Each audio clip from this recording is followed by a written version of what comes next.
आज हूँ कार्तिक पूर्णिमा। कार्तिक पूर्णिम समस्ते हबिष डालमा करती, किंतु हबिष डालमा करने आज मो पाखे समय भी नथिला।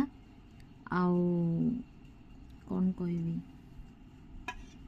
भोक भी प्रबल जोर लगुला। ये मु आज टी खाली अरुआ भात ता सांग को लेंबू दीटा सुखी जाइथिबा लंका, कंचा लंका किंतु सुखी जाइछि टिके तापर ये अच्छी बैगण भजा आईटा हूँ डाली घीरे सब छुंक देछि।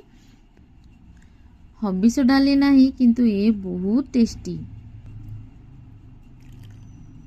डाली रे जो सुखिला लंका गोटे छुंक दिया थाए ना, यहाँ ये जिनसटा मत बहुत टेस्ट लगे। आपण मैंने केते खाइबे चकटा चकटी करके बहुत भल लगे, खास करके ये लेंबू सहित।